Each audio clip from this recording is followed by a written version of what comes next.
अगर आपको गर्ल्स रोज़ा खोल के एक अर्ज होती है कि हूँ ते रोज़ा खोल ले, आप चाय पीनी है, अब चाय पीनी है, तो दूध पत्ती which is very famous drink in Pakistan, उसके बगैर आपकी आंखें नहीं खुल रही होती। तो मैं आपको ये बता दूँ कि जो चाय है, जो ब्लैक टी है, उसके अंदर नेचुरली वो डायूरेटिक है, यानी कि आपके यूरिन प्रोडक्शन को ज़्यादा करती है, जिसकी वजह से आपकी बॉडी में मज़ीद डिहाइड्रेशन होती है। ना सिर्फ ये बल्कि ये एसिडिटी करती है, इसमें टैनिन्स होते हैं जो आपके आयरन एब्जॉर्प्शन को ब्लॉकेज क्रिएट करते हैं। तो ये कोई इतनी अच्छी चीज़ नहीं है। इसकी जगह आप अपनी आंखें खोलने के लिए ग्रीन टी या वाइट टी यूज़ कर सकते हैं। उसमें कैफ़ीन एटलीस्ट कम होता है, इसमें कैफ़ीन बहुत ज़्यादा होता है और ये उसके सारे साइड इफ़ेक्ट्स हैं जो कि मैंने आपको बताया है। इसके अलावा अगर आप और हेल्दियर ऑप्शन की तरफ जाना चाह रहे हैं तो आप अदरक, सौंफ और इलायची का कहवा बनाएं। ये आपको इतना टेस्टी लगेगा और इतना सूदिंग होगा कि अदरक से आपकी बॉडी के अंदर हाइड्रेशन भी रहती है।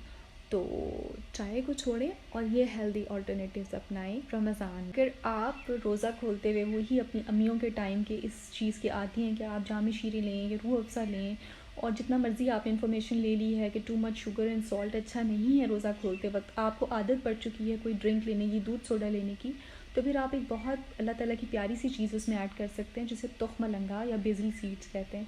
इसको आपने शिया सीड से कंफ्यूज नहीं करना, वो एक डिफरेंट टाइप ऑफ सीड्स होती है और उनकी न्यूट्रिशनल वैल्यू भी डिफरेंट है और वो थोड़े से एक्सपेंसिव है पाकिस्तान में, जबकि तुख्म लंगा बहुत चीपर है। आपने क्या करना है, उसको थोड़े से पानी में सोक कर देना है। जब वो मोटू मोटू से हो जाएंगे तो उसको अपने शरबत में या ड्रिंक में ऐड कर लेना है। अब इसके फ़ायदे क्या हैं? एक तो ये नेचुरल कूलेंट है, ठीक है, ये कूलिंग इफेक्ट प्रोवाइड करता है। एसिडिटी यूजुअली हो जाती है फास्टिंग में रहने से, उसको अवॉइड करता है। सेकेंडली ये पानी बहुत ज़्यादा एब्जॉर्ब करता है अपने अंदर, तो ये आपकी डिहाइड्रेशन को मैनेज करता है, बॉडी की डिहाइड्रेशन को।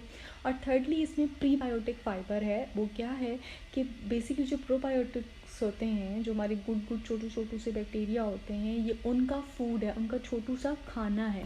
सो इसको आप अपने शरबत में, ड्रिंक में कंज्यूम कर सकते हैं। आप पानी में भी कर सकते हैं, लेकिन अगर आपको इतना टेस्टी नहीं लग रहा तो आप अपना शरबत बना लें। अगर आपसे सब्र नहीं हो रहा तो लेकिन आप उसमें तुख्म लंगा डाल लें।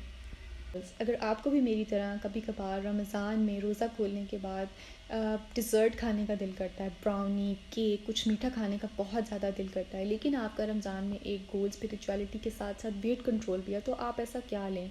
मुझे एक मैजिक ड्रिंक मिला है जिसकी वजह से आप कभी कभी ये चीट मील आराम से कंज्यूम कर सकते हैं। और वो क्या है?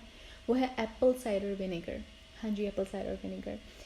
आपने लेना किस तरह से है कि डिज़र्ट लेने से आइडियली पहले आपने 1 से 2 टीस्पून्स पानी में मिला के उसको पी लेना है।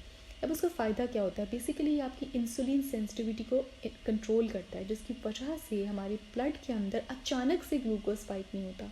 क्योंकि ये जो सडन ग्लूकोज स्पाइक होता है ना मीठी चीज़ें खाने से या डिज़र्ट्स या कार्ब्स, हाई कार्ब्स लेने से, इससे बेसिकली ओबेसिटी होती है, फैट स्टोरेज होता है। तो जब यही रेगुलेट हो जाएगा और जब इसकी ही डाइजेशन का प्रोसेस स्लो डाउन हो जाएगा और यही कार्बोहाइड्रेट्स आपकी ब्लड स्ट्रीम में आराम से एंटर होंगे, तो इतना धमाका नहीं मचेगा। तो आप इस चीज़ को यूज़ कर सकते हैं, but not on a daily basis. कभी कभी अगर आपका दिल करे और तो आप इसको कंज्यूम कर सकते हैं और आराम से अपना फेवरेट डिज़र्ट ले सकते हैं। बट प्रोवाइडेड उन लोगों के लिए जो एसिडिटी के पेशेंट्स हैं वो उसको ना यूज़ करें, वो यूज़ कर सकते हैं सिनेमन वाटर, वो भी इसका इस तरह का ही बेनिफिट है। Thank you. हाय गर्ल्स, अगर आपको रोज़ा रख के प्यास बहुत ज़्यादा लगती है तो मेरे पास है खाने के लिए 2 चीज़ें जो बहुत अच्छी आप सहरी में यूज़ कर सकते हैं। कार्डेमम, छोटी इलायची, जो कि इजीली च्यूएबल है, ये एक्ट करती है एज अ कूलेंट और आपका बॉडी टेम्परेचर मेंटेन रखती है। सेकेंडली माउथ में सलाइवा प्रोडक्शन को इन्हेंस करती है, जिसकी वजह से आपको डिहाइड्रेशन नहीं फील होती। और थर्डली ये एसिडिक रिफ्लक्स को भी रिड्यूस करती है और इससे भी प्यास कम लगती है। और दूसरी अल्लाह ताला ने क्या चीज़ बनाई है? बनाना। ये बनाना के अंदर मैग्नीशियम बहुत ज़्यादा होता है, जिसकी वजह से आपका मिनरल बैलेंस रहता है बॉडी के अंदर, डिहाइड्रेशन नहीं होती। सेकेंडली बनाना में 75% वाटर होता है, तो इसकी वजह से आपको डिहाइड्रेशन नहीं फील होती। और इसके अलावा ये स्लो डाइजेशन करता है, डाइजेशन के प्रोसेस को स्लो डाउन करता है और इससे भी बॉडी को डिहाइड्रेशन फील नहीं होती। तो जिन लोगों को रोज़ा रख के प्यास ज़्यादा लगती है, they can use cardamom and bananas in sahur. Thank you.